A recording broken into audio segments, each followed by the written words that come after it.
Everyone, hi. Bruce Mufson, LCSW, coming at you with another live stream with SUNRIDGE of Nevada, of course. Tonight's going to be a little bit different. And the reason why is because we've been getting a lot of comments from fans like yourself asking, they say, hey, Bruce, we love the live stream. It's all great. I'm sorry. We love the videos. They're all great. But can you start breaking down some mental health issues and certain diagnoses and mental health concerns that I'm dealing with? So, hey, we realize, you guys, we follow your lead. So here's what we're going to do tonight. We're going to be talking about depression. Okay, fine. So what I'm going to, because obviously the live stream said that, but what I'm going to be doing tonight is also breaking it up a little bit. I'm going to talk for like 1 or 2 minutes about myself. I realize I haven't really shared a lot with you guys, and I need to be doing that. First comment already. Hey, Bruce, hope you're doing well from CS. Thank you, my man. We always appreciate you and always appreciate all your comments. Thank you, thank you, thank you. You're a huge supporter, and we're very grateful. So what I'm going to do is talk a little bit about myself, give you a little bit more of an overview of who I am, and I'm going to do that every time I do a live stream, like just a few minutes about me. And this will help to understand what I bring to the table, why I'm so good at what I do, why I'm so valuable, and ultimately why we're looking to go into the monetization of these live streams and charging a fee to be involved with them. Then I'm going to talk about some quotes about depression that an LCSW like myself had put together from various patients that kind of explain what depression really is. And then I'm going to break down some facts. And as we go through, like I see already questions are going to be popping in left and right, I'm going to break away and say, hey, let me get another page of comments about some facts, some information for men depression, women's depression, what are some of the biological factors, stuff like that, and just kind of go from there. So tonight's going to be about mental health, specifically about mental health and specifically about depression and just how strong it is, how pervasive it is, and what you guys deal with, because, again, you've been asking for this. So here we go. Okay.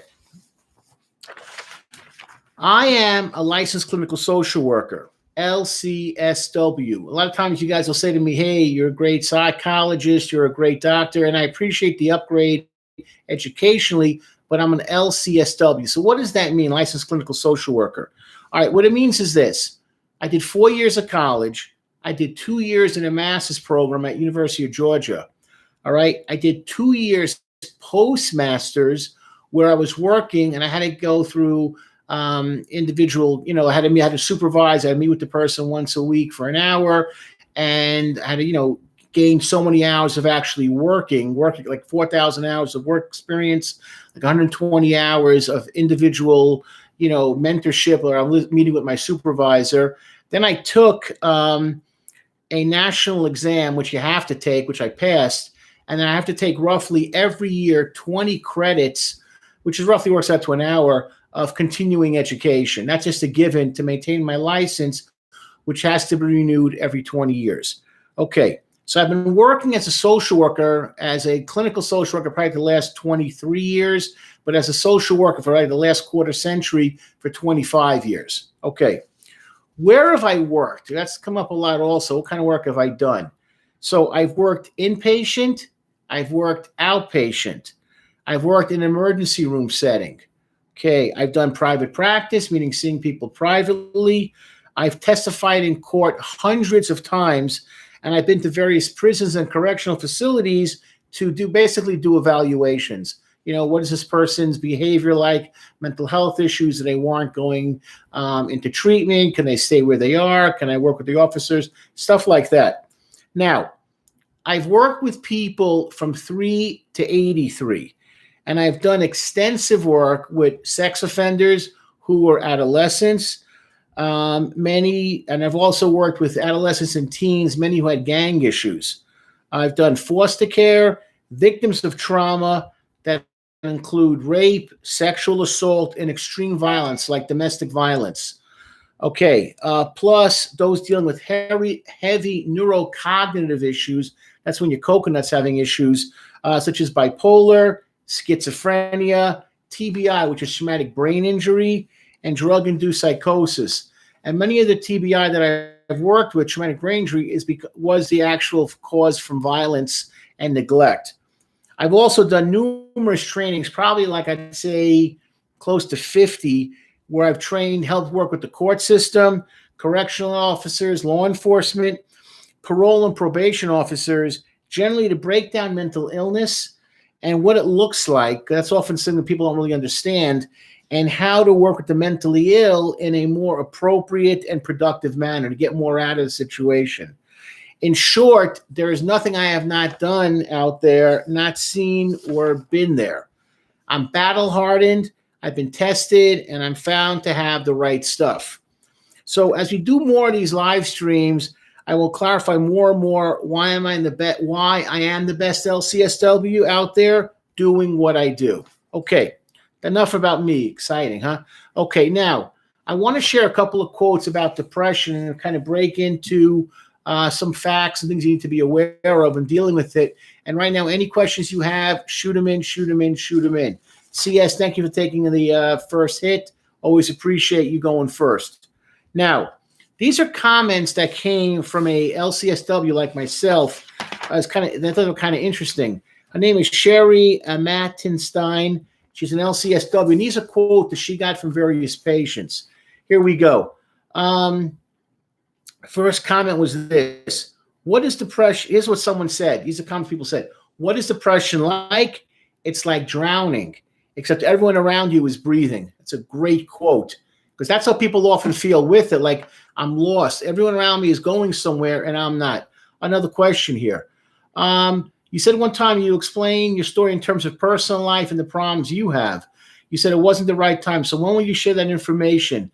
You know what, CS? I'm going to do that not tonight, but I will do that in a future live stream. Fair enough. I'll break down another mental health issue, probably about PTSD, trauma, self-confidence, and leadership, and kind of tie all that in together about myself and why I'm so interested in those topics and why I see them as being so prevalent and relevant.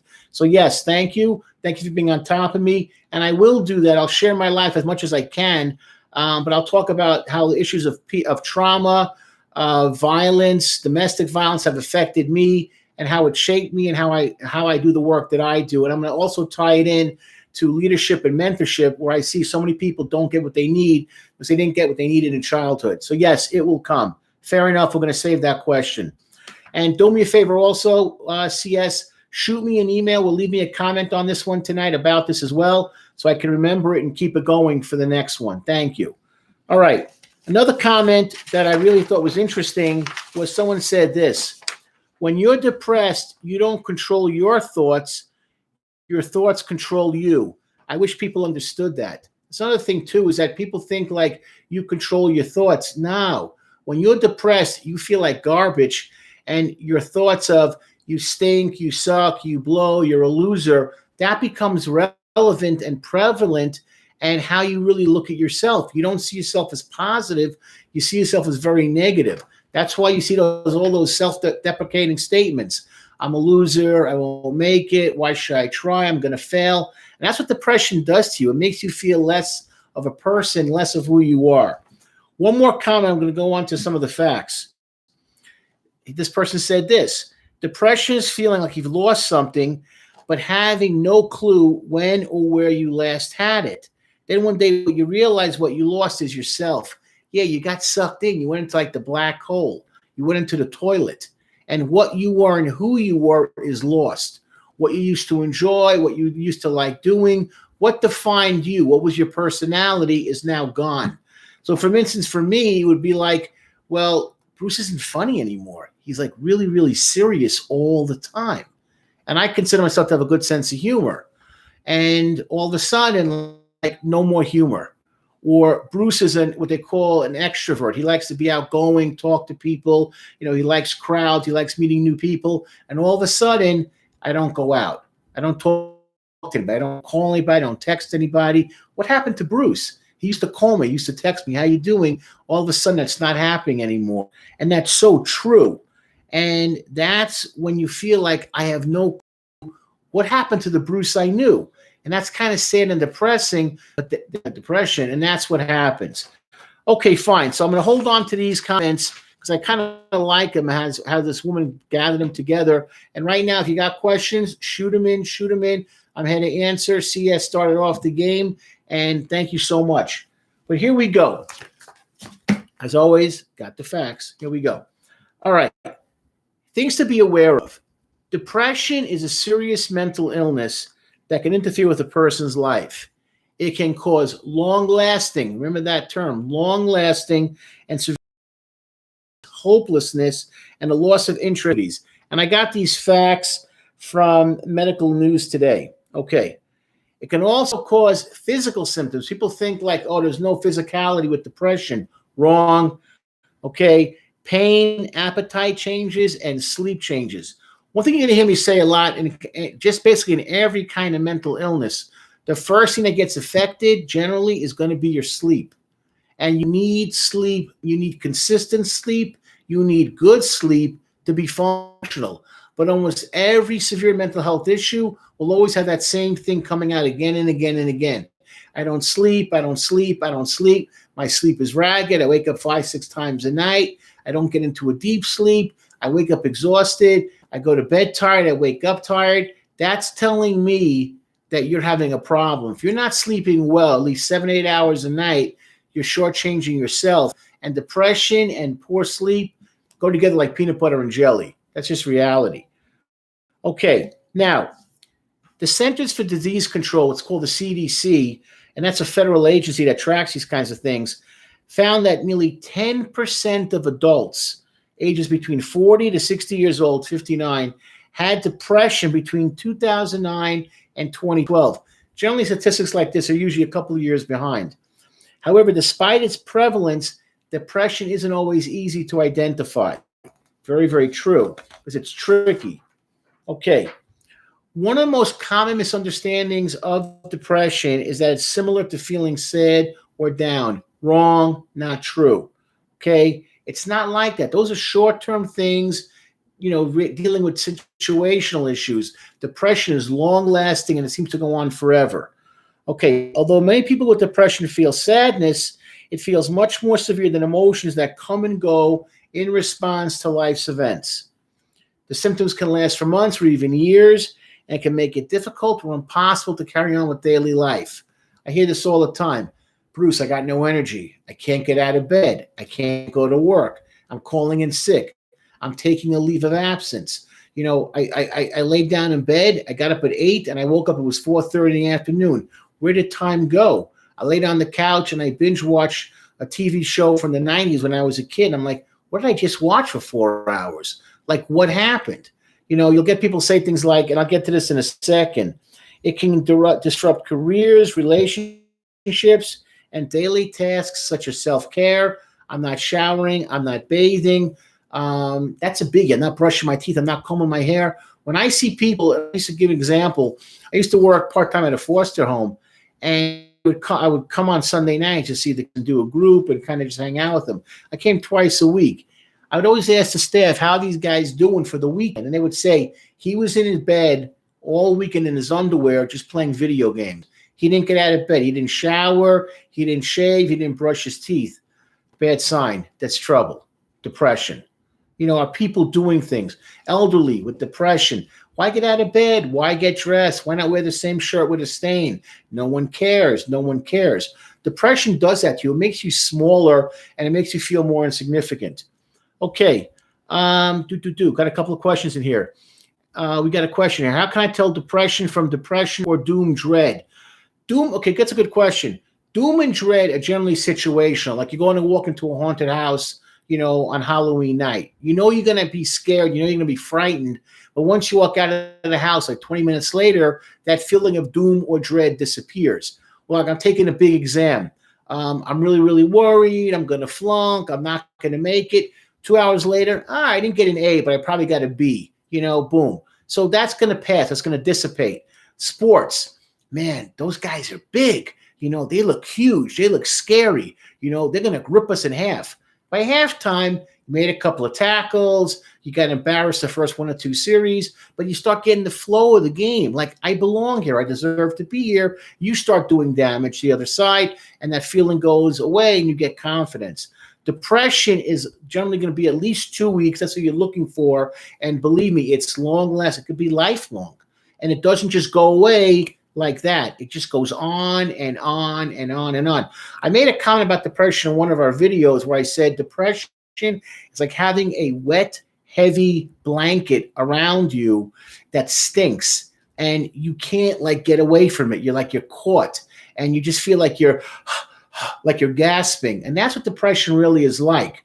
So people kind of downgrade it, but it's severe. Okay, question for CS again. Thank you, my man. I've been feeling kind of down late. I don't know. Okay, a few days ago, like I hit. Now I feel kind of empty. I've been watching 13 Reasons Why. Okay, it's giving me more. Okay, that show came out about a year or two ago and was like, popular and not popular. People were complaining about it. They're saying, is this really good? Is it really bad? To me, I like the fact that people are at least working and trying to grasp and get some ideas around it. Now, some of the things Hollywood, Hollywood, of course, you got to have an audience. I get that stuff. That's not weird to me. But, if it gets you to get to see things and look at things in a different light, then I'm all for it. Just to give you some self-awareness where you kind of fall into the continuum, where you kind of fall into the spectrum. So if you're feeling that way, I always go back to, here are the biggies right now: structure, hygiene, and what are your goals? Those three things. And also trying to find someone you can talk to. And if we have enough time, I'll talk about therapy and why it's effective and why is someone like myself so valuable.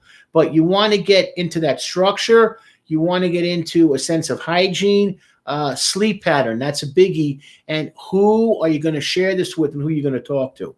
Okay. Boom, boom, boom. Another question is, and I think this was going to happen, is the feeling of nothingness. Okay, some of these questions I think are going to be a little bit private, so I'm not going to call out people's names like I normally do. All right, is the feeling of nothingness considered depression, or is it something else? No, there's some similarities to that. When you're feeling nothing, when you're feeling like empty, when you're feeling like you're spent, you got to look at a couple of things. Are you exhausted? Has you had 2 weeks of really working really hard to try and achieve a goal that maybe you didn't achieve? Or relationship ended, like you feel nothing. So it's a good question. There is some crossover from nothingness into depression. Like you just feel empty. You don't feel right. You don't feel good about yourself. You don't feel strong. I've had people say that to me. Like they even if they've accomplished on paper, great things, they feel like I'm nothing. I'm still very, very insignificant. I'm a great athlete. No, I'm not. I've been successful in business. No, I'm not. I'm a failure. I'm a joke. I'm a fraud. Go behind the curtain, and there you're going to find me exposed. So there is crossover to that. Another question: is depression better named antidepressant because it's not the sadness that gives you, but your brain's reaction against it? That's a good question. Is depression better named antidepressant because it's not the sadness that gives you, but your brain's reaction against? It's a very good question because we're learning more and more about the brain every year. We probably know about 1% of it, which seems like nothing when you consider that even a few decades ago, we had really no clue how the brain functioned. So when you're feeding your brain positive memories, positive experiences, that is a help against depression. No argument. What your brain is exposed to from childhood, if you're giving people feelings of encouragement, feelings of you're good, you're smart. It's so amazing to me about depression when I work with people who tell me things, when they finally break it down, inevitably, not every time, but almost inevitably, Bruce, my childhood was terrible. I didn't get what I needed from the people around me. I didn't have a positive father. I didn't have a positive mother, and everything was negative, negative, negative, negative. Well, that's going to affect your neural pathways and how you look at things as always negative, or I can make it happen. So there is some truth to that. How we look at our brain, how we feed our brain. Forget about, what you put in like alcohol and drugs or bad eating, but what is your experiences? What is your emotional experiences? What's your emotional brain getting out of it? That's really, really critical. And the older I get, the more I go to that area now, and how I talk to my kids, how I talk to my wife, how I talk to my coworkers. What am I saying to them? How I talk to people I work with privately or through the hospital. Am I being positive? Even someone who's grossly psychotic, I've learned when you try and broach that way, you get better results. People want to hear something positive. They don't want to be like hit with negativity. Okay. Another question: is depression better? That was okay. Do you know how to help fix circumstantial depression that can't be solved? Here's what I'm going to tell you. Again, some of these comments are fairly personal, so I'm not going to shout any names. But here's something you want to think about. I always go back to this. Well, let me show my hand. The triangle. Doesn't make a difference where it starts from. It's how you taking care of yourself. Okay, so do you need medication? Are you taking it? Do you need therapy? Are you going to it? So how are you taking care of yourself? Do you need to lose weight?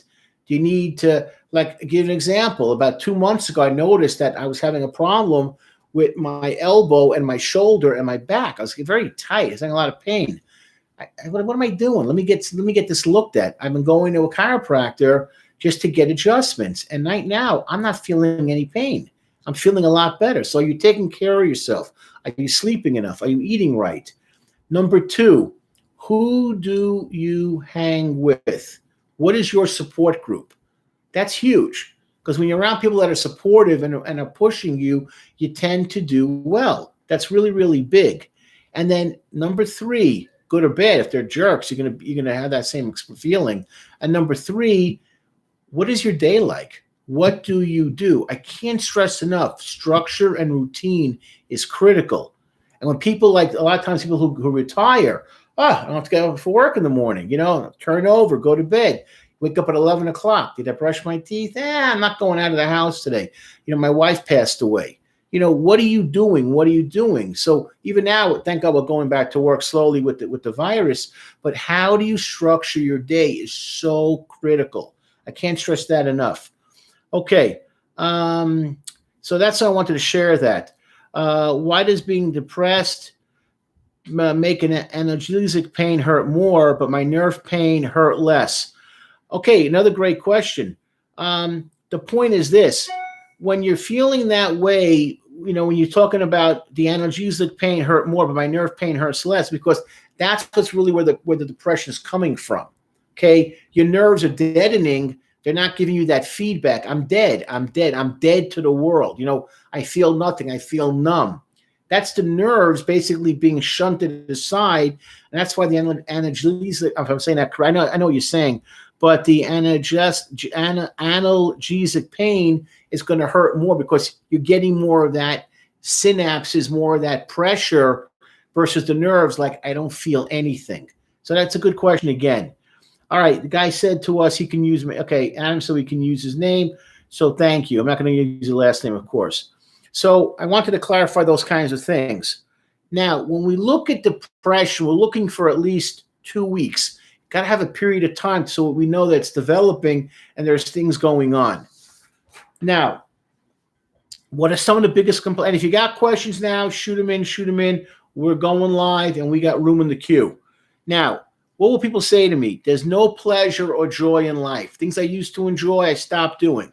Some of the things I enjoy doing for myself is, like, for instance, I like going to sporting events. So we have a minor league baseball team here in Vegas. I've gone for years. I just enjoy going to the game. I like sports in general. So we have a lot of college basketball tournaments. We have minor league baseball. We have, UNLV football. So I like going out. I like going to fights. I like, prize fighting. I like all that stuff. I've even gone to rodeos. I like going out. So if you start hearing things like, I don't get any joy anymore at doing these kinds of things, that's a problem. I'm a heavy reader. And if I stop reading all the magazines I read, or the newspapers, what's going online, that's a bad sign. You'll hear that a lot. Concentration on focus becomes harder. That is so true. There's a term, I think it comes from Japanese, it's called mushin mind, clearing your mind, that you can just focus. When you hear people say things in sports, like, I was really focusing. I was focused today out there. Everything went away. I just was able to focus. They're going to have a good day. But when you hear things like, we weren't focused out there in the court today, we just weren't getting, our game plan wasn't focused, we weren't reacting, that's what depression is like. You cannot make a decision and you just you sit there. You cannot make a decision. You overthink things. Well, if I go left versus right, I'll wear this shirt versus that shirt. I should have done this. I should have done that. you overthink it because you can't make a decision. That's scary. You don't want to do that. Okay. Question again. Got another question here. I feel like mental health isn't taken seriously enough. No argument there. True. Most people don't notice changes. No, they don't. That's something that I think we've gotten so much feedback, particularly with Mac Miller, where I've taken some flack where it's like, hey, you don't really understand. You don't get it. I do get it. When I hear comments like that, like I want to kill myself, life is bleak, I don't feel good about where I'm at, and they're showing it in a video, I take that seriously because words do have meaning and words do have context, and I'm always focused in a session on what you're saying. If you don't mean it, then don't say it. But if you say it, I'm going to respond to it. They don't notice changes. That's so true. What's your opinion on the structural awareness of depression and the mental health problems? Pathetic, quite frankly, dreadful, horrific. I joke with my agent / producer, like I always say this, if I was a producer, like, he that produces me, but if I was in a recording studio and the guy said something like this, and I was singing, I'm singing, so be prepared, I'm tone deaf and I'm going to make some babies cry. But if I would say something like this, and I just want to die, and the producer says, Bruce, I love what you did with the die, but can you just go a little bit longer? Just bring it out a little bit more. Got it. I just want to die. That hit the spot. That's a wrap. That's the one we want. Like, I would be like, what's going on here? This is crazy. Or we get another line, I just want to dive into the depths and never come up, never come up, never come up. And I want to drown because I hate myself. Wow, Bruce, great job. But can you just get hate? Say it twice because the beat would really do well. And I go with like, okay, of course, let me put my gun away and my knife and my 20 bags of weed and my methamphetamine that's laced with fentanyl. But yeah, you're right. So, okay, here we go again. And I really just hate myself. Oh, this guy's a genius, an artist. There's a problem. And to me, like I've said before, if certain of these musicians were my patient, I would say, stop. We're done here. L2K, which is a form to legalize this person to get into treatment because something is horribly wrong. And I know people have said to me, well, you got to kind of go with the flow and go. No, you don't. Wrong, because that's not right. That's the problem. So I want people to understand that. So yes, people have no clue. We're slowly we used to be dreadful. Now we're just kind of pathetic. So I'd say we've gone up. Well, we're so low, you really can't see much of a nudge in the needle. But it used to be just completely oblivious and apathetic. Now we're just pathetic. I could go on and on about insurance issues, but that would take another 7 hours. And that's going to come in another video. But I don't want people, that's going to be a horror show. So that's when you really need to get your popcorn and Cokes, because that's going to be a long, long one.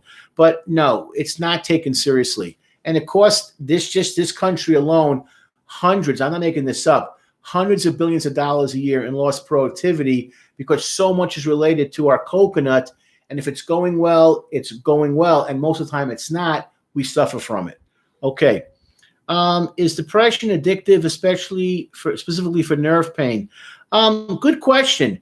I don't really have a great answer for that one because I don't have enough knowledge of looking at it from that kind of angle. And you got some good questions, Adam. But is depression addictive, specifically for nerve pain?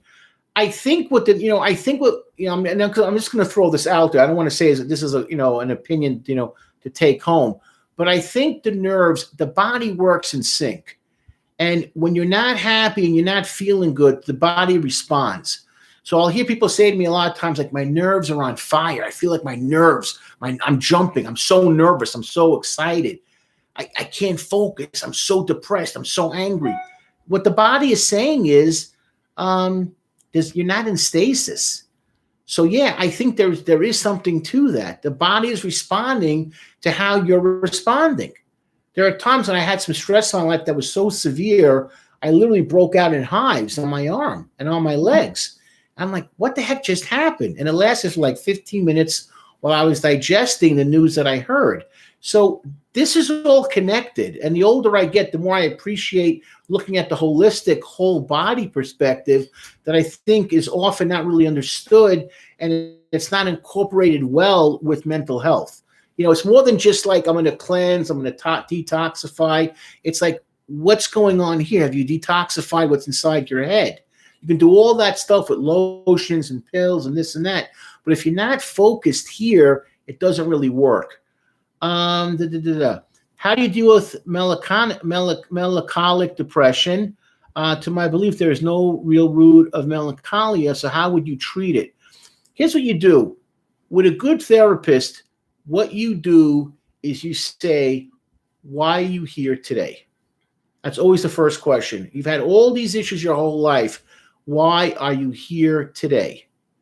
And then you start the breakdown. One day we're going to do an assessment. That's going to be one of the live streams. I'm going to literally break down what you do when you meet someone for the first time, because I think it's mystifying to a lot of people. We're going to get someone to play like an actor or actress, and that's what I'm going to do. Go through each question, probably like a 4 or 5 parter, but it'll really break things down. A good therapist like myself, well, a great therapist like myself, see, not lacking confidence, see, what they understand is what are the traits that are causing this to happen? What is your genetics telling us? Are you a woman? Are you a man? What is your background? What is your childhood? What are your life experiences? What have you experienced? What have you seen? What have you dealt with? What was your support system like? When you start doing that, you're giving a person an unbiased view that's not internal, that lets you really understand who and what you are and gives you direction. There's no cure for it. There's no one specific answer. But what you start doing is you will start attacking it from different perspectives to get the person to think and go forward logically. Like, wow, he gave me some insight about myself. Heard this a million times. Thanks, Bruce. I didn't know that. I didn't realize that. I didn't understand that. Now I know. That's helpful. Great job. Thanks for sharing that. I never realized that about myself. Wow, you just pointed that out. But that's what a good therapist does. It helps you to see yourself in a way that you didn't see yourself before. Okay. Also, do you have any, next question, do you have any tips for people feeling like they might be depressed who aren't able to get therapy? Good question. Here's what we're going to be doing. The videos are not going to stop. I'll make videos till I'm in a wheelchair and like I'm mumbling to myself. Okay. That's not going to stop. It's going to continue forever. They've proven way more popular than I ever realized. And we're going to continue to do those forever and ever and ever. Not a problem. But we're going to these live streams to give you guys a taste. And then we're going to be going to a monetization. We're going to be charging for these. So here's my point. This is going to act as therapy for the masses. This is why we're doing these things, to give you guys an understanding that no matter where you are in the country, we've gotten comments from all over the world, so it's really irrelevant at this point. So we've gotten all over the United States, all over the world, that you can zoom in, have this, put it on your phone, put it on your laptop, put it on your iPad, and you can go back as many times as you want and watch it again and start to get the confidence that you need to be successful. I'm not really looking to one-to-one. I've done a million times a one-to-one. I want to do 1 to 10,000. I want to do 1 to 25,000. And I want the whole world to watch. And I want the whole world to start sharing things with each other like, wow, he made me realize this about myself. Yeah, I never noticed that about myself. Now I see my childhood differently. White, black, brown, yellow. I don't care what you look like. You can be from Area 51 here in Nevada. You can be purple with 6 eyes from the planet Neutron, 7 galaxies over. Everyone can benefit from what we're going to be doing. Price is going to be affordable. It's going to be workable. But this is where this is all going. To really get to understand yourself, not just through the lyrics of the songs that I break down, but really start to know yourself. This stuff's invaluable. This stuff is worth it. This stuff is going to be priceless. So yeah, keep on watching, because that's where we're going to be going with all of this stuff. So thank you for saying that question, Alec. I appreciate it. And that's where it's going to go. Because we've gotten so many more comments as people have gotten more comfortable with me to say, "Can you be my therapist? Can you talk to me? Can I meet with you?" That's great. But really, I want to start doing a mass of people. And I want everyone who's watching to start being able to be supportive on how to go about looking out for each other, creating a community, creating a family, creating a process. That's the goal. Okay, another question. Loved your Mac Miller. I recognize this guy too. Loved your Mac Miller swimming analysis. Yeah, thank you so much. Mac Miller, I mean, I've said this before. All of these artists, I knew the names. I'm not going to lie, but was I tight with their music? No. My agent / producer said, "Hey, Bruce, check this out, because this band's very popular, or this musician's very popular." And once I did that, it just changed everything for me. I became a fan. I listen to Mac Miller now in my office. I know it may seem that's not actually, it's not even like anything that amazing. I listen to Kid Cudi, Kendrick Lamar, Isaiah Rashad, a lot of them now.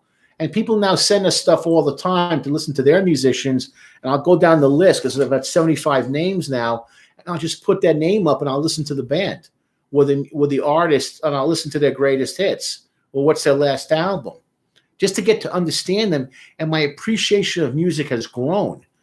Mac Miller's genius, and he was a genius, was that he was so successful and so skillful at tying so many different elements together, from his lyrics, from his videos, from his personality, from his interviews.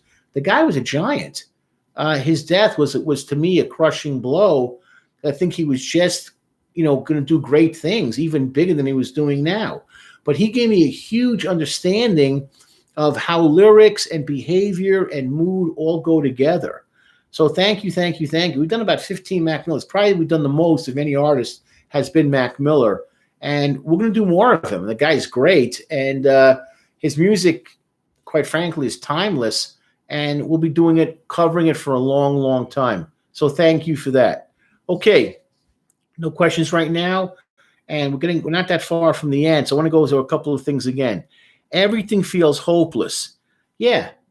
There's that expression, helpless and hopeless. It will never happen. I can't do it. I'll never get my car fixed. I'll never get that job. I'll never pass that test. I'll never get that girl to go out with me.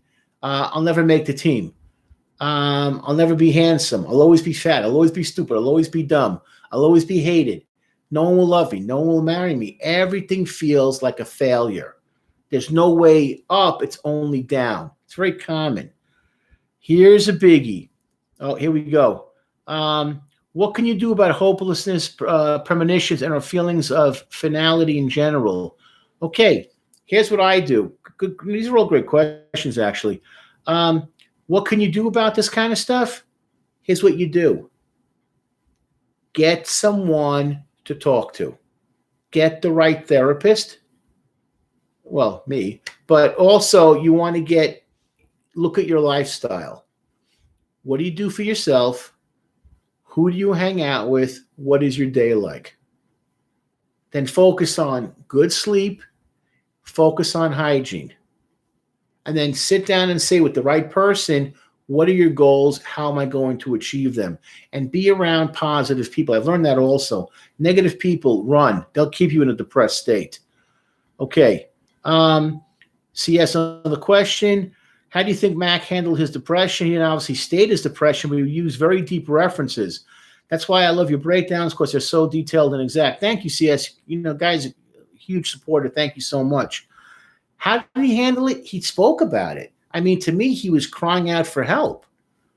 I mean, there was a comment in one of the interviews that his father said about, I think it was his last album, well, the one before he passed away. And he said, I love your lyrics as a fan, but as a father, I'm concerned about you. I mean, that was like a really telling, 2 lines. If I was his father, Mac's father, I would have been like that too. And I would have been like, you're being admitted. You're not going on tour. I'm going to come live with you. You need some stability. So how did he handle it? He handled it in his way he was looking at relationships, in his alcohol and drug usage, all problems. I think there was a lot of isolation. I don't think he had a good support system with him. So, yeah, I mean, that's why I break it down, because I want people to understand what to ask and not to be ashamed to ask and be open about that stuff.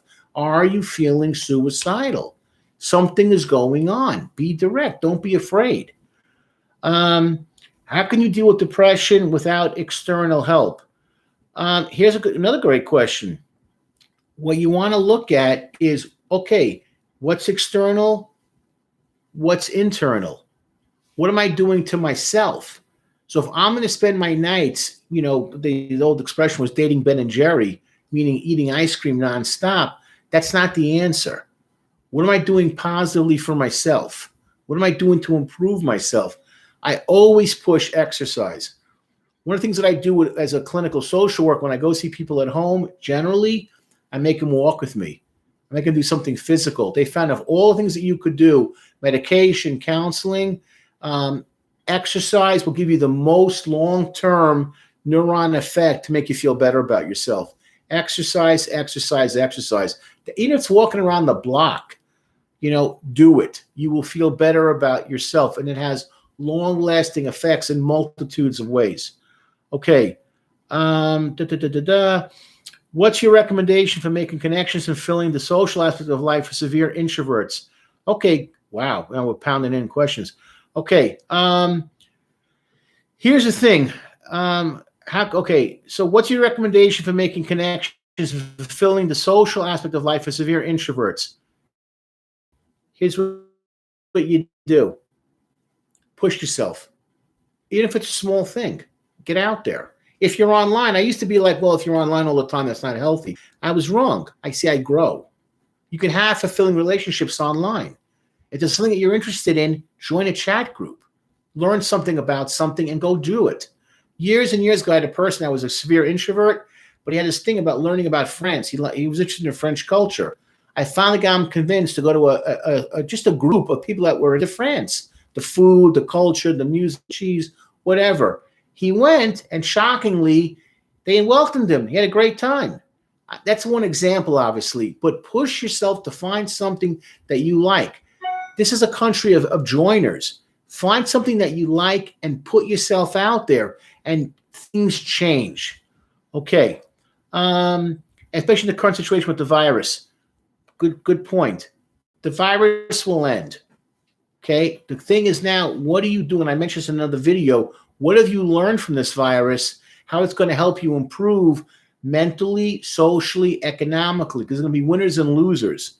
And I want everyone that's watching this to be a winner and not a loser. So what are you doing now? When they start giving the orders to go back to work and get your life back together, where do you stand for the next 50 years? Because this virus will change the world for that long. What are you going to do about it? That's all. Okay. How am I able to deal with depression or PTSD if I'm constantly deleting myself through re-traumatization, self-torture? How do I deal with that depression with constant memory, aberration, derealization? Great question. You get the right therapist because they'll walk you through it. There's different ways you can do that. I've worked with people that had that kind of issues, that had those kind of severe issues. I've done hypnosis. Okay. You walk people through it, but not in a way that's going to revisit the trauma. Okay. You get them to understand what happened and how to move on from the trauma. There's tons of techniques now to work with people who've had long-lasting trauma. The old days was you go revisit it, bring all the yuck up and the muck and cover yourself in it. We don't do that anymore. We focus on what happened. How do you move forward? That's why you need a great therapist. And by the way, when it comes to trauma, there's no one better than me. That's all I dealt with in like the last 20 years of my life. Okay. By self-torture, I mean myself to intense pain to do stuff. No need to. You're saying basically is you're doing self-destructive actions. The right person will help you understand how to achieve your goals without self-destruction, without self-abuse. There's nothing to be gained by hurting yourself. Like, I'm going to get better by hurting myself. And then that's recreation. You don't want to do that. You want to find a way to be successful without damaging yourself and, God forbid, your body. You think something as cleaning your room could help cure anxiety and depression? Yes, yes, yes. The small things lead to big things. I always say, and there's various studies that a messy room means you're really bright, you're really sharp. I get it. I grew up in a home that was kind of like a pigsty. My dad was a real slob, and it was junk everywhere, and I hated it because I couldn't move with that. There was always stacks of newspapers everywhere. He didn't throw anything out till the very end. I was always worried as a kid there would be a match, would light on the newspaper, I'd be burned to death. I wouldn't have a chance to escape. Just stacks and stacks of newspapers everywhere. And even doing something as that gives you a sense of accomplishment. You've cleaned up your area, you've cleaned up your space. Again, I'm not going to argue with the different studies that have been shown, but for me, when things are clean at work, at home, in my bedroom, I feel better about myself. That's how I do it. So yes, 100%. How do you deal with cyclothymic? I know what that is. When I'm feeling down and I don't have any confidence, I hate myself and I feel I don't have any control of myself in these periods of time. Okay, another great question, because there's so many nuances to depression. I don't think people realize just how complicated it is. And this person is bringing up a version of it. Here's what you do. Confidence is a sign, lack of confidence, and you clarify that. No self-confidence is because of depression. You got to find the right person who can help you mold that depression into action, into getting things done. And, I don't need control over myself. Of course you don't, because you're feeling like this. You're feeling that helpless, hopeless, like you're falling, like you're drifting. I always go like that movie Get Out, with that scene where the woman does the thing with the teaspoon, making a cup of tea, and she puts him in a trance, and he's like this, he's falling. That's what it's like. And the goal of therapy, structure, hygiene, goals, who you hang with, that helps you get grounded and you're not flailing. So another great question. No, this person's saying, no, I'm cursed. I have perma shingles in my right hand. Self-torture is unavoidable. Okay. You know what? This person's describing having some serious medical issues and having to deal with this stuff. Here's what I say again. Go talk to people. That's fine. I'll always be the first person to say when I'm doing therapy with counseling, I don't have all the answers. One thing I have learned, though, is to be open-minded. And what I tell people now when they say they're having certain issues, they're not easily explained by just talking, go see a qualified doctor, neurologist, get an MRI, get a CAT scan, talk to a physical therapist, talk to someone that deals with this kind of stuff, talk to an expert, go online. When you take control of your own life to a certain extent, you're combating depression, because you're not like this. You're not being passive. You're being aggressive. So yeah, if you're having an issue that's severe, and this issue sounds like that, that's fine. But go find the person you can talk to and say, hey, I need help. I got a problem here. What can I do about it? It's amazing going online and going around the world and finding people that have your issue, A, so you're not alone, and B, what have you done to make it more tolerable or bearable? Be active. Be active in your life, because really the only support system, the best one you're ever going to have in your life is going to be you. Okay. And Adam had said, thank you for answering my questions. Adam, not a problem. I mean, I'm hoping that you join up and become a fan of what we're going to be doing and be part of it. And you're exactly the kind of person we're looking for. We're going to charge a fee. I'm not going to lie. It's not going to be crazy. But the goal is this kind of stuff, not just for an hour, but for like 2 hours. And just kind of really get into questions and have people come on with me as like a guest.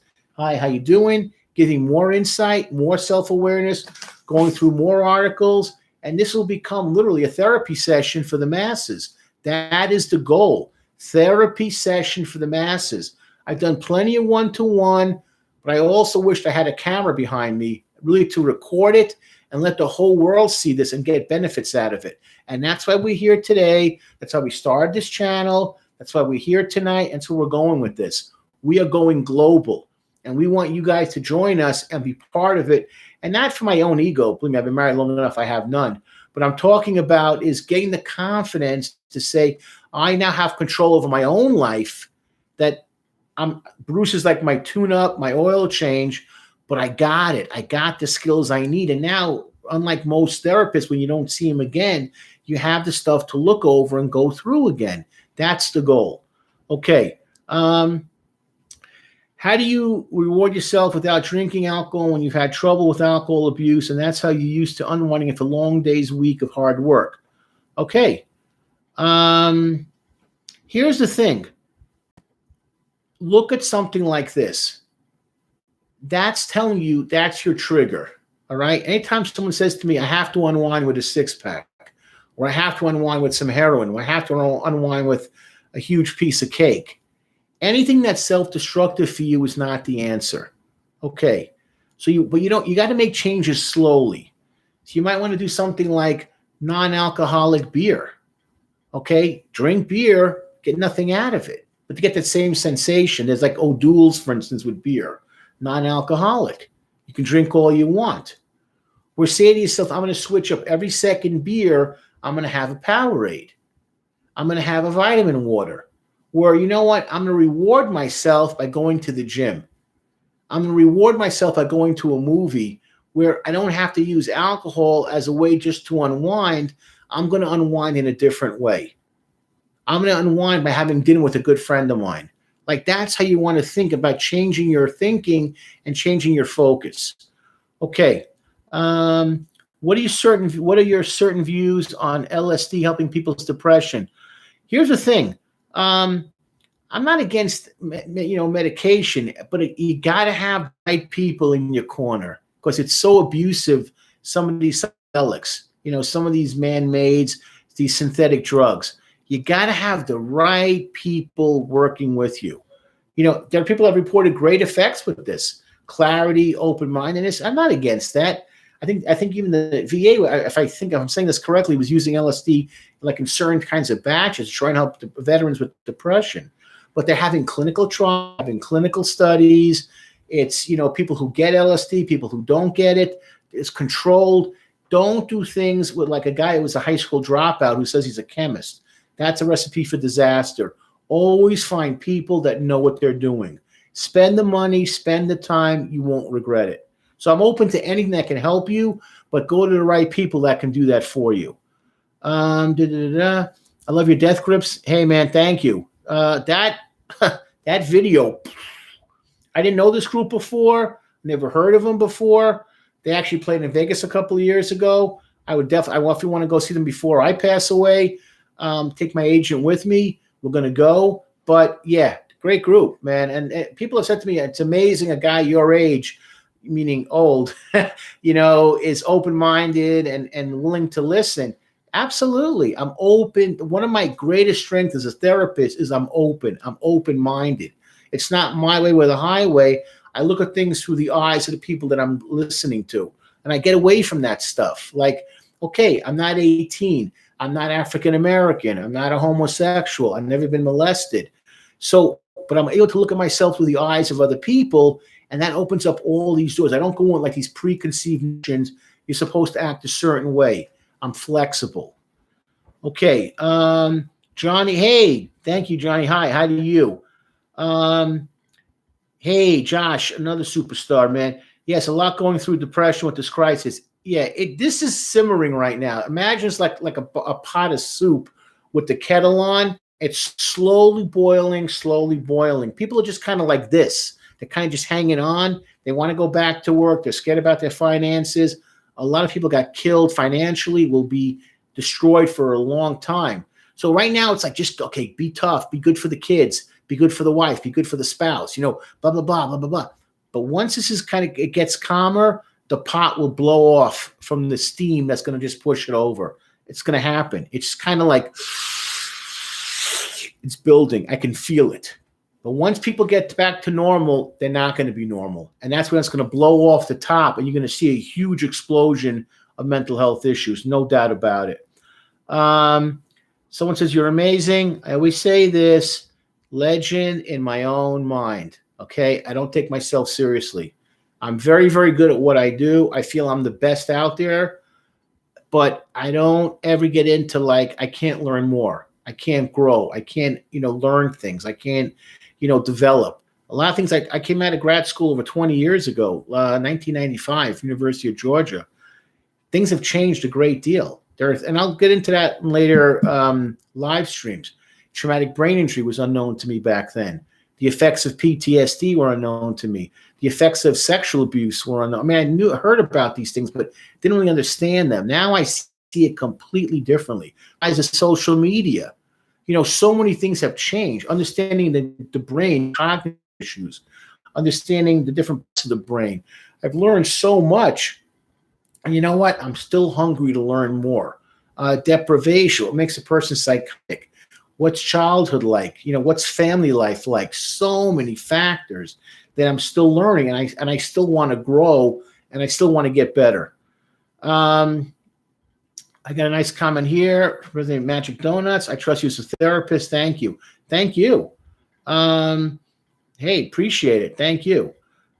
Johnny here. Thank you so much for answering to my comments on Little Peep video. Oh, that's right. Yeah. Thank you, my man. And also for making that video. Rest easy. Hey, let me say this also. We decided this very early that if a comment came in, I was going to answer it. So literally, if you leave us a comment, I will answer it. Maybe not right away because I work a lot. And sometimes I just have to spend 1 o'clock in the morning and you guys wonder, what the hell is this guy doing?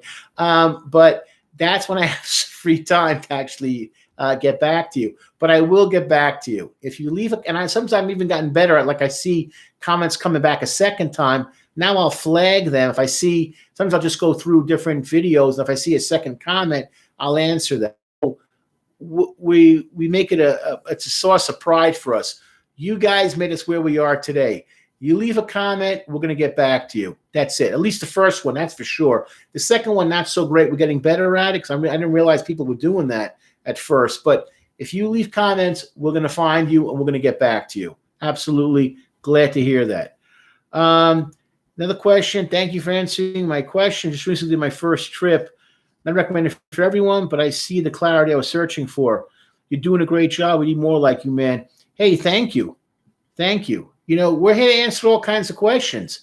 There's nothing that we're not going to answer. It's like a fighter when they say, well, I don't fight this guy, I don't fight that guy. Bring them on, baby. We'll do 12 rounds with anybody. So, and if I don't know something, I'm the first person to say, I don't know. But I will look something up. I will get answers.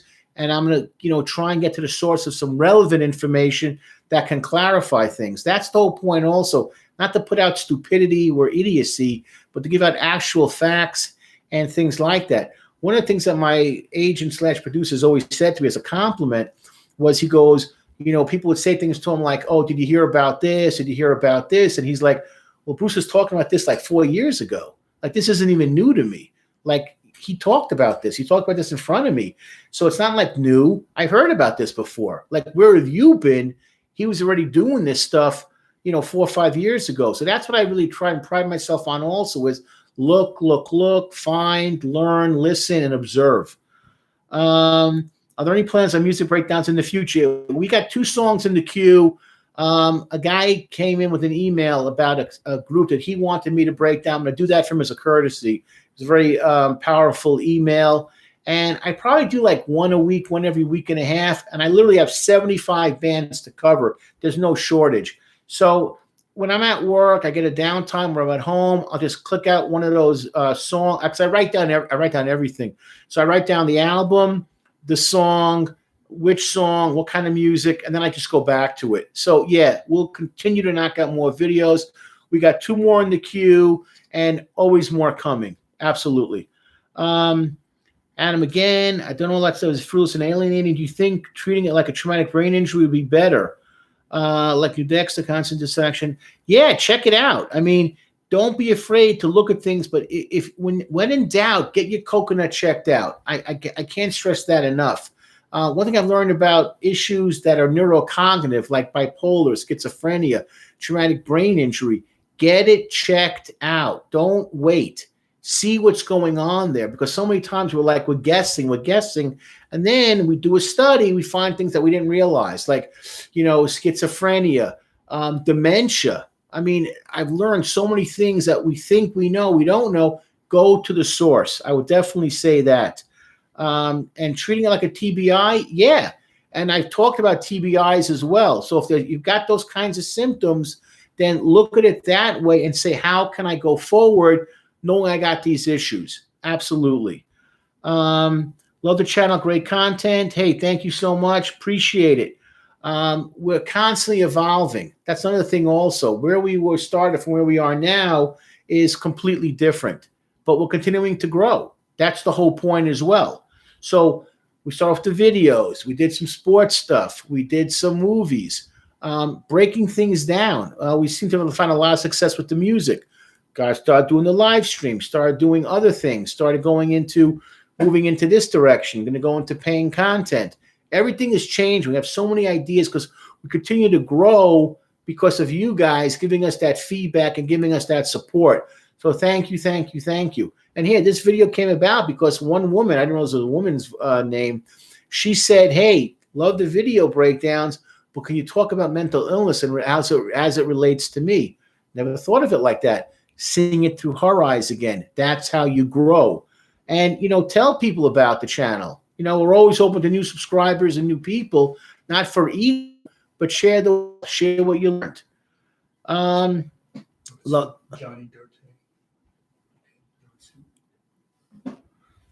Okay. Hey, okay, thank you. Johnny said a comment. I respect that so much, to help people without asking for nothing back. You're my hero. Hey, man, thank you again. Legend of my own mind. You guys are the heroes. I'll tell you why. Because you guys have said things publicly through the comments I would never have the guts to say. People are like, well, I feel like I'm a loser. I'm scared. I'm afraid. When you can share your feelings with someone else you never met, except through this, it takes a lot of guts to do. Give yourself a pat on the back. And that's what the whole thing is. I mean, these comments just kind of verify in my head where we want to go. Because I want people who don't have access to good therapy or bad therapy, which is more often the case than not, to find somebody they can rely on, like, wow, he really got to the heart of where I'm at. And it was worth whatever I paid. That's where we're going with all this stuff, is to make it literally global. So thank you. No problem. Any other social media? And yeah, we continue to evolve. I'll be honest. I mean, I have to give him a credit to my agent / producer. The guy is fantastic at figuring stuff out. We're on Instagram. We're on, different, Twitter. We're on different platforms. This seems to work for us right now. But are we going to stay this way forever? No, we're going to evolve. It's just inevitable. So yeah, it's going to continue to grow. Any tips on how to reduce stress indoors? Yeah, not a problem. Get a routine. That's big. You dress to go to work. If you're not going to work right now because you've been furloughed, where you're going to go back in a month, get dressed. Put clothes on. Take care of your hygiene. Get stuff done within the house. I didn't get to the garage yet. I need to clean out my closet. Have yourself chores to do and go through things. I want to get rid of all these clothing I had to the Salvation Army. Do it. I want to knock out some letters to people, actually real letters, not just like, fake 3-line text. Write a letter to your mother, to your father, to your best friend. Connect with people that you haven't spoken to. Now's the time. The world, for good or for bad, I'm not here to argue with the reopening, with the experts. That's different level of conversation. But the world's going back to work. That's just reality. We got to accept that. I'm not here to argue like we should still have 2 more months of isolation. There's a lot of reasons on both sides, good and bad. We're going back to work. Next month, the casinos are going to be reopening in Vegas. Not 100%, but they will be reopening. Things are going back to normal. Well, whatever you want to call normal. So get what you can do now so you can get ready for the new normal, because you're going to have to spend a lot of time trying to figure things out in the future. Love the channel. Thank you so much. Hey, I found your channel from your Earl Solis, man. Thank you so much. Guy's great, man. Guy's great. I mean, nothing to say. I mean, just a pleasure to do him. Another guy I like listening to now. Favorite artist? I get this a lot. Question: favorite artist to analyze lyrics? Who's the best rap lyricist in your opinion? Hey, I gotta be honest, Kid Cudi. I mean, I think the guy's phenomenal. His ability to go from genre to genre type of music to me is just phenomenal. I think the guy's great. Mac Miller's up there. I know it's gonna sound weird to people listening to this. Triple X I kind of like listening to, But Kid Cudi for me is number one. I really get drawn into his music because it's just so eclectic is the right word. How should I deal with the stress of unemployment, lost job due to COVID? Hey, great question. Sit down tonight when you get off this video, and we're going to talk about that. We're going to have live streams about how to improve yourself unemployment wise. I've gotten a lot of people jobs that didn't believe they could get work because I sat down with them, and not just as a regular social worker, but like being different, breaking the mold of what are you good at. So sit down tonight and start writing down what are your strengths, what are your weaknesses, where do you want to be in 5 years? What's the future of work in your area? You need to change fields. You need to go back to school, get started. Because I'm telling you right now, things are going to change for the next 50 years. And either you're going to be part of it or you're going to be behind it. So that's my answer to that one. Do you ever do squats to boost neurotransmitters to stimulate effects? Squats make, yeah, you're a bright guy. I mean, you really know your situation. Work out. Absolutely. I would definitely tell you this. The neurotransmitters, working out, I cannot stress again the positive benefits of exercise. Absolutely. If you think it works for you, do it. The more you work out, the better your body is going to respond to it. We know our audience is fairly young. Most of our people are from 18 to 34. The habits you develop now will carry you the rest of your life. I could certainly stress that as much as possible. I found you from the So It Goes video. Hey, thank you again. Yeah, another one. So It Goes. Great, great, great, great, great, great song. You know, tremendous. Thank you. Yes, Cudi is the man. No argument. And a lot of guts for admitting he was suffering from depression. Takes a lot of guts to do that.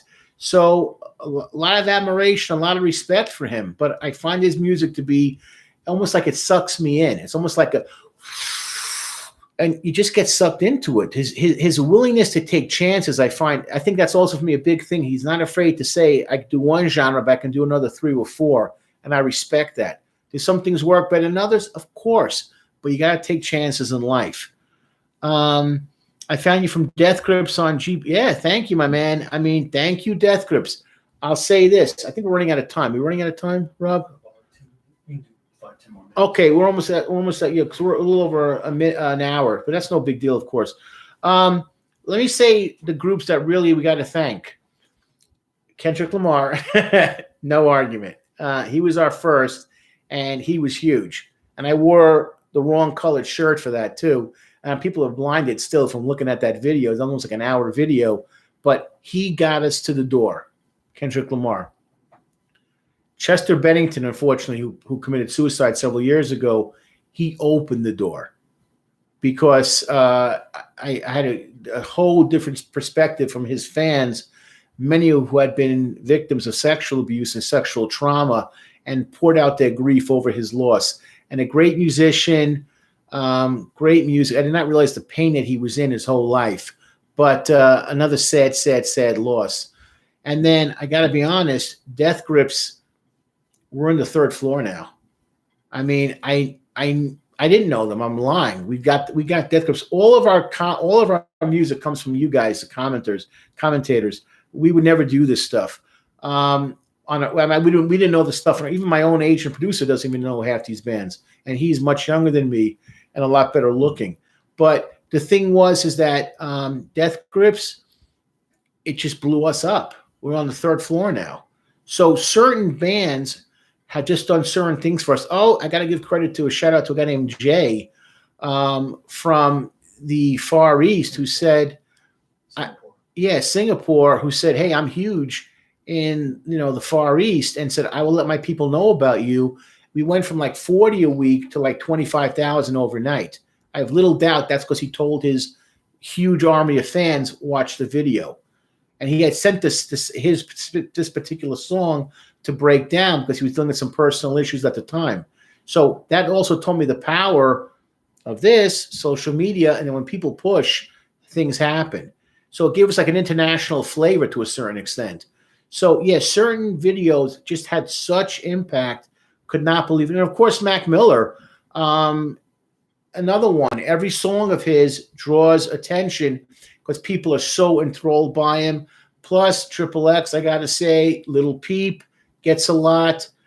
Certain videos, you don't really know how things are going to be received, how things are going to go. Some videos like you think are going to be huge turn out not to be, and some that you don't really think about do for us, which is huge, like 20,000 views. So, but certain videos just like capture people, and the comments come in and we grow from there. So, yeah, that's the truth. Have a nice day. Continue to do what you do. Never give up. And thanks for the therapy. Hey, no problem. We're not giving up. I mean, where we started from to where we are now is huge. Let me say this. I was just talking to my agent before / producer before we shot this, and we said this to each other. We went like this. We hit one plateau. Now it's the next plateau. Now it's the next plateau. Now it's the next plateau. Never stop growing. Stop taking chances, never stop being aggressive. We're going to continue to push. What we've achieved, great. Now it's the next step. Now it's the next level. We want to grow this into a global audience. That's just reality. And we appreciate all of you guys giving us the confidence to do so. Adam, thanks again. Adam, thank you, man. What you did tonight took a lot of guts to do. I respect you for that. Good luck with everything. Hope things work out for you and you get the confidence to move on. And, let me clarify this also.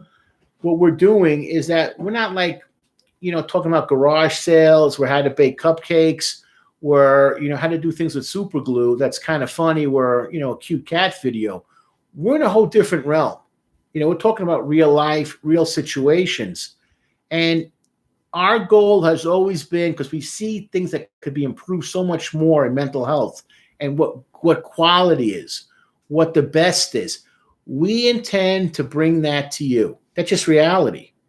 We've put in thousands of hours to get to where we are now. We need to go to monetization level. I'm just reality to start making it work on a bigger level. And that's where we're going. And we want you guys to come along with us and get the great therapy that you deserve and should have, so you can get things resolved in your head and go forward with confidence. And that's going to come with monetization. That's just reality. It's just part of life. It's not going to be excessive. It's not going to be insane. We are going to start charging for things. And we want you guys to be a part of it. No matter where you are, no matter what time zone, get it, incorporate it, internalize it, and move on with the strength and confidence, self-confidence that you deserve. Okay. One of the last couple of comments from Liddy. Have you heard Mac Miller's lyrics, mixing uppers and downers, practically suicide? Do you think that was extreme self-awareness or a sign of suicidal tendency? Both. I mean, the guy tells you something like that. The guy puts the lyrics like that. I'm like, yeah, because I just got so many vibes from watching the interviews, watching the videos, watching him in the studio, that mixing uppers and downers, practically suicide. Yeah. Now, if he was going home to a wife and 2 kids, and he was talking to his dad, and he was taking time off to go to Disneyland, and he was doing things differently with his life, I would have been like, okay, it's just a lyric, to get the fan base excited. But he was feeling this way for a long, long time. That's what would have concerned me as his clinical social worker. That's what have made me nervous. What are you doing outside of work? Do you have a balance? Do you have a sense of structure? Do you have people you could talk to? Do you have friendships? We realize now it's like socialization is so important. When you're isolated, and I feel he was, and maybe I'm wrong, this is just my looking out from the inside, but I just got the feeling he was really alone. And when you're alone and you have nothing, because even the videos I saw of him, he was like alone. There was like no group. That makes me nervous, because when you start to isolate, only bad things happen. And that's what I wanted to want to clarify. So yeah, mixing uppers and downers, practically suicide. Yeah, you're going to overdose. Yeah. You start mixing prescription pills together, one for depression, one for anxiety, and you swallow it down with a beer, and you smoke a joint probably laced with fentanyl, where heavy metals from Mexico cartel, they kick over the border. That's a problem. Yeah, you're not doing anything appropriate for yourself. You're not going to the gym. You're not having a smoothie, vegetarian smoothie, not having a kale salad. You're not talking to your girlfriend on the phone. You're not kissing your dad. Hey, dad, I love you. Good night. Have a dog to take a walk with. These things make me nervous. And when you start not separating lyrics and life, that's a good thing. I guess that's actually a good quote. When you don't separate lyrics from your life, it's going to lead to disaster. It's going to lead to something destructive. That still concerns me. Loneliness can eat someone up. Yes, it can. Yeah. And I'll close with this. This will be the last thing I'll respond to. It used to be with suicide. They used to say things like, well, think about what you leave behind, Bruce, where you don't want to get God angry, where you have a lot to live for. You're a wonderful person, blah, blah, blah. We don't say that anymore. We say now, your social contacts. Who do you spend time with? What are you doing with yourself? That's what we're focusing on now more is get out there, get involved with people. Don't be home. Don't be a stick in the mud. And you could be elderly and you can't do it. Listen, I'm 50, just turned 57, and physically I cannot do what I used to do when I was 27. Trust me. But you know what, though? Clickety-click, clickety-click. You can be active online. There are different alternatives now. There's different ways like Zoom, WebEx, all these portals that's becoming so big because of the virus. So your social contacts, we really push that now is what do you do when you go home from the hospital? Who are you going to be conversing with? And if you're not, there's a problem. Got a last question here. Are we depressed because we are lonely? We're lonely because we are depressed. We're depressed because we're lonely. That's how I would look at it. You need people around you. And there's a song like probably 50 years ago now called From Simon and Garfunkel. Your great-grandparents probably listened to that song. But they had a quote there. They said, I am an island. I am a rock. I am an island. Like that stoic, I'm an individualist. I could do it on my own. Wrong, not true. You need people around you. This thing of going home at night and just doesn't work. You get depressed, you get lonely, you start staring at the walls, you start doing self-destructive actions. You don't have healthy outlets. So find them, get going. Don't be self-destructive. Stay away from people that are losers that are going to rip you up. Find positive people, take care of your body, get that structure, get that sleep, and get those social contacts. It's scary. We're going to talk about that too. How do you learn how to get around people, talk to people, be with people? It's a skill to that. All of these things are going to be done on live streams. We're literally going to have live stream after live stream and how to literally change your life on a way that you never thought about before. Not that I'm a god or a genius, but I have a perspective that most people don't have from the therapy world. In fact, not most, the vast majority. That's why I'm saying these things with confidence, because I've seen what's out there. And that's what we're going to push this kind of stuff and how to learn how to be an extrovert in a positive way. Because there are positive ways on how to do it. Emerson was a psychosocial terrorist. Laugh out loud. Very good, Adam. You're a well-read guy. Thank you. And Emerson was a psychosocial terrorist. Very good. I'm impressed. You know who Emerson is. Impressive. Good for you, Adam. Got a lot in the ball. So with that, Rob, what did you call it? All right. So I'm going to do is I'm going to shut it off. If there's a last question there, throw it in there. Other than that, I'm going to call it a night. This topic took on a life of its own, so I'm going to do another version of depression. I still have more to talk about. So if there's no last questions, you got 10, 9, 8, 7, 6, 5, 4, 3, 2, 1. Okay, we're going to call it quits. Oh, we got one. How am I doing? I'm doing great. I look as every day is something exciting. I'm always pumped. I wake up every day looking to change my life in a better way and go forward. And good night. Thank you, Liddy. Hey, good night to everyone out there. Appreciate it. Stay involved. We're growing. This is the future of our channel, guys. The videos are going to continue. Thank you. Hey, thank you. But we're going to go to these live streams more. There's going to be a monetization, and we're going to go from there. Thanks to everything you do. Thank you. Okay, my man, good night. Thank you. This video will help people out tonight. Put in the comment section, did the comment help you? Did this video help you? Did you get anything out of it? Thank you. Thank you. Thank you. Thank you. Thank you. Much appreciation. Okay, so we're going to call it quits. Thank you, guys.